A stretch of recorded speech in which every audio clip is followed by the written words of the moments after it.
And we know that the most important thing for a person to do in order to proceed with the essence of what they want to create in life is to first have the love and support for themselves. Then life becomes a lot easier. Then life and your ambitions and what you desire and your relationships and everything just kind of falls into place once you have the support within and you know who you are. So David and I just wanted to create a very safe, intimate space. We've been leaders. David and I have been leaders running organizations for quite some time as a consultant, coaching. We've run massive organizations. And so we have a lot of experience. This is something we're so passionate about. So when we wanted to create this, we wanted to create a really safe space for people who are on the conscious path to have a carved out time to thoroughly examine their daily life and their patterns, habits, their inner child, their coping mechanisms, and their relationships, not just to the people outside of themselves, the relationship to their self, the relationship to their higher self, the relationship to pain, the relationship to pleasure, the relationship to addiction, the relationship to all different kinds of consciousness, awareness, being present. And so we created a structure where you come into this beautiful community and we build, and it can only be done with the willingness of everybody that's a part of it. It really cannot happen with David and I just, suggesting some topics to investigate within your life and see how they work out. We really wanted to make this a direct experience. So when we come together as a group, we actually have to speak out, or you actually have to look at your life, really look at your life.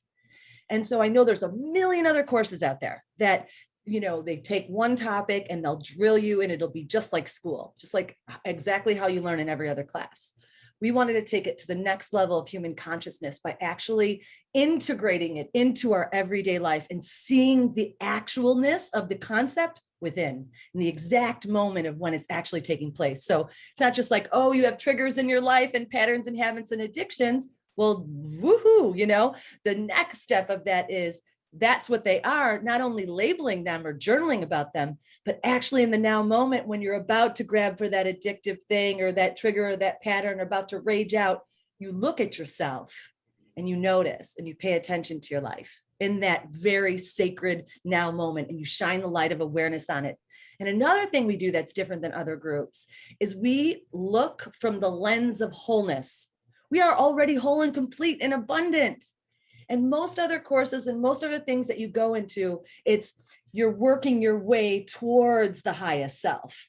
But here in the inner Sangha, you are already your highest self. And so we look at things from the lens of the higher self. And then when you come back to that beautiful place, we'll keep pointing you. So David and I are kind of like your guides and your support, and so is everybody else in the community, while you're investigating and inquiring these things within your own self. So we give you that time and space to explore, and then we point out direction and guidance onto ways that you can really cope with it and see this in your own life and transcend all the barriers that keep you from living in the now moment. So the inner Sangha experience is all about the energies within you and outside of you. And what you'll find is they're all the same. How you handle someone outside of you and how you handle the patterns and habits within you are all the same. So we show you that energy that arises either needs love or is love. That's it in a nutshell. So we show that we expand your conscious awareness through present moment awareness, through concepts, music, free flow writing, and direct experience in community love and support.